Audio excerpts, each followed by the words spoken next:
J'avais des mouvements dans ma tête et mon corps était loin d'être capable de les faire. Mais pourtant ma tête, elle arrivait à imaginer théoriquement mon corps le faire dans l'espace, mais physiquement mon corps y arrivait pas.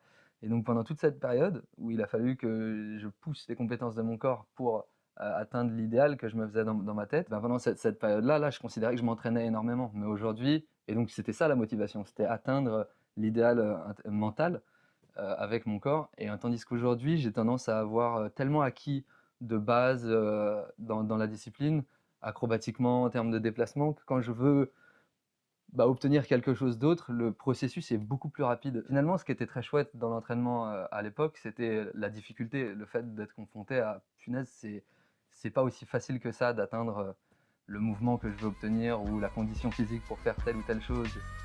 Et en fait, c'est tout le chemin qui amène à finalement l'objectif qui est la source de motivation.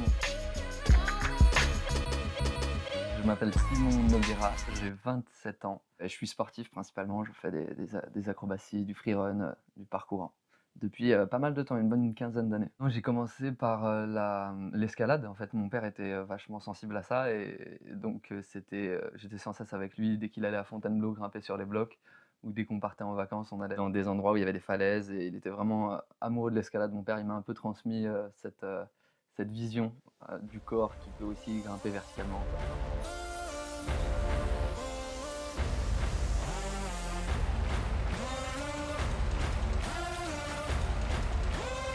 Une définition propre de la pratique que je fais, je dirais non, pas spécialement. Pas spécialement, non, c'est juste quelque chose qui me fait exploiter mes compétences et évoluer librement dans le décor. Donc c'est pour ça que le terme freerun, je pense, explique, cette situation mieux que tous mes mots. Ça représente, bah, absolument tout. Je ne vois mon existence qu'au travers de ça. Je ne m'imagine pas contourner les murs, dans mon quotidien. Ça fait partie de mes je sais pas comment dire, mais de mes habitudes, et au-delà des habitudes, ça fait partie de mon corps que de l'utiliser dans son intégralité et pas forcément que de marcher, moi j'aime bien exploiter, mes bras, me suspendre, grimper, évoluer comme ça, ouais.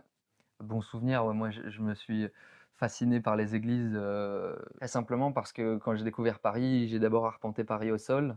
Je me suis entraîné beaucoup, puis dès que j'ai pu monter, on est monté principalement au début sur des toits haussmanniens. Donc il y en a partout et tout et puis à force d'avoir fait des toits haussmanniens, la seule chose sur laquelle j'avais pas monté, c'était, finalement les clochers qui dépassaient des toits haussmanniens. On ne voit que ça dépasser dans l'horizon, monter vers le ciel et pendant une longue période, pour moi, ça me paraissait des monuments inaccessibles et finalement, pas du tout. Avec l'entraînement bien sûr et les compétences que j'ai, c'est assez accessible. Donc j'ai fait pas mal de petites églises à Paris et j'ai adoré. Jusqu'à finalement avoir fait après, Notre-Dame avant qu'elle parte, en cendres. J'ai pas été, très inquiet, de l'incendie en me disant enfin en tout cas c'était pas parce qu'il y a eu un incendie que je me suis dit: «Eh je vais être inquiété dans l'idée, je vais être soupçonné ou quelque chose». Non, c'était pas tant ça. C La première réaction par rapport à l'incendie, c'est le choc quand même de voir un bâtiment, aussi vieux avec autant d'histoire, partir en fumée en plein milieu de Paris, il a fallu tout de suite que j'aille voir ça de mes propres yeux, c'est évident. Mais c'était plus, voilà l'émotion que pouvait procurer, quelque chose d'aussi exceptionnel dans Paris, qui était ma première impression par rapport à l'incendie.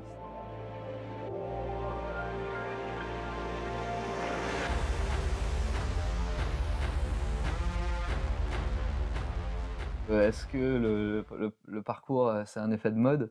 Je pense que cette question, elle est passée depuis longtemps. On voit bien, depuis les sorties des films qui ont vraiment marqué, l'existence médiatique de cette pratique, on voit que, bah, ça a été que dans l'essor, dans la notoriété, dans l'existence de cette pratique. Donc, moi je suis, admiratif de voir ce qui se passe, de voir à quel point les gens s'approprient, bah, des secteurs, des branches de métiers et puis finalement ils font exister leurs compétences de traceurs ou de free-runner à l'intérieur de métiers existants, c'est fascinant. Donc je suis, juste admiratif de voir à quel point la pratique prend une essor aussi violente, quoi.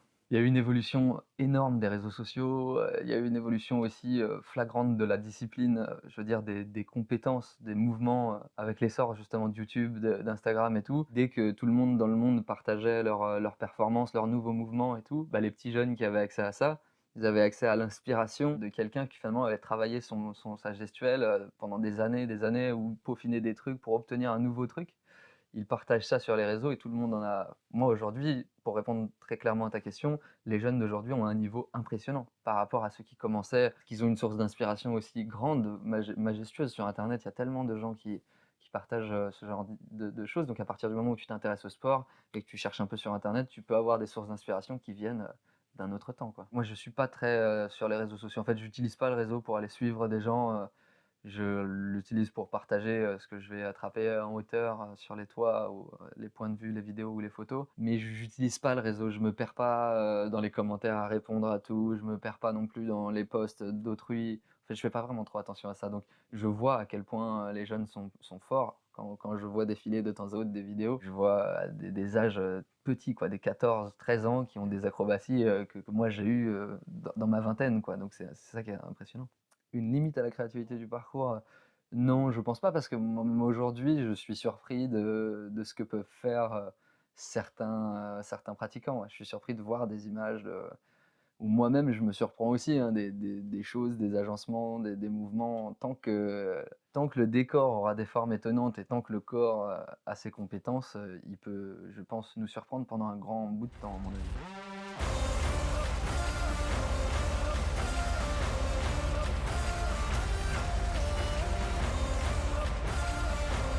Un truc que j'aime bien, c'est les gens qui m'envoient des messages parce qu'ils ont, un problème avec leur domicile ou alors leurs animaux de compagnie. Ça, j'aime bien.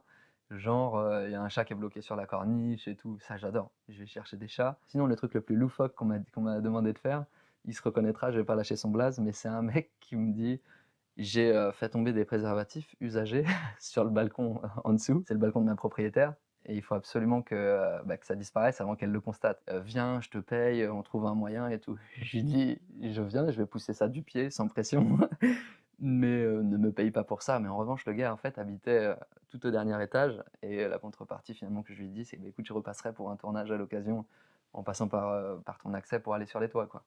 Donc voilà, une belle rencontre d'un gars un peu loufoque certes, mais ça c'était le plus loufoque puisque tu me demandes. On parle vraiment des gens sur Instagram qui te suivent et puis qui d'un coup ont un problème dans leur vie et pensent que tu es la solution.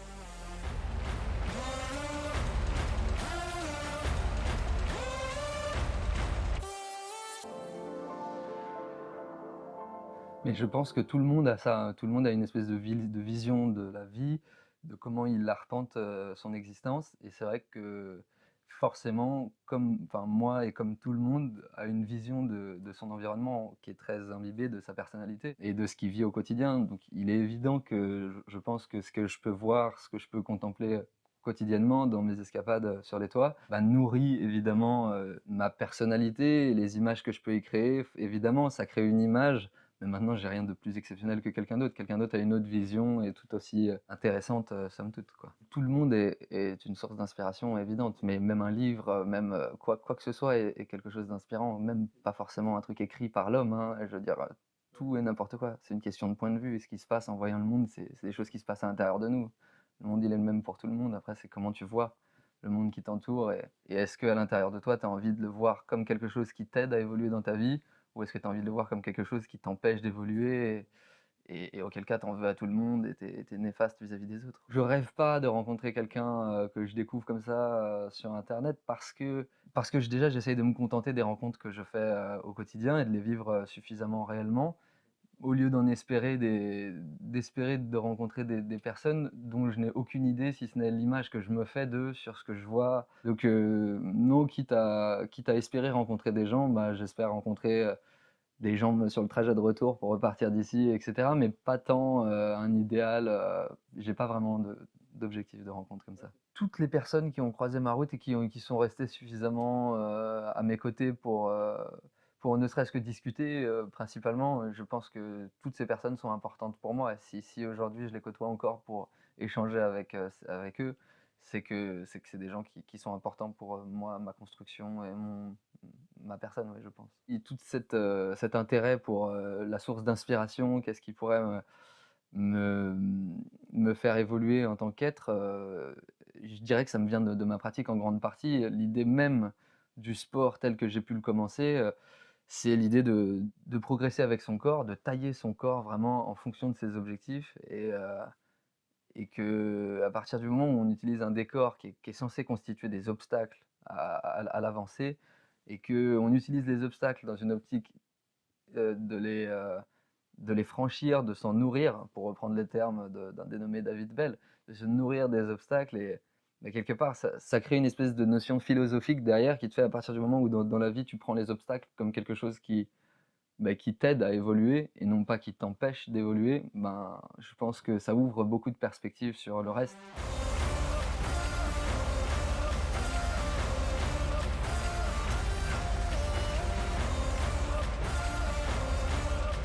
Non, sacrifice, non. J'ai vu une interview de Jacques Brel il y a pas longtemps et il disait la même chose à cette question-là. Lui, il parlait de sacrifice, par rapport à sa carrière et tout et il disait: «Non, puisque c'est un choix» et je suis complètement d'accord avec son point de vue. C'est un choix. Moi, c'est plus qu'un choix, c'était une évidence. Mon corps, il a besoin de sortir, il a besoin de faire ça et bah, bien sûr que pendant que je suis en train de passer des moments tout seul sur les toitures, c'est sûr que je suis pas en train de nourrir mes relations d'une certaine façon. Donc on pourrait croire que je délaisse certaines choses pour ma passion, mais en somme non, parce que je le choisis. Je mets volontairement aujourd'hui avant tout la découverte de l'environnement et de mes compétences en premier plan. Et donc voilà pourquoi je ne dirais pas je regrette ou quoi que ce soit.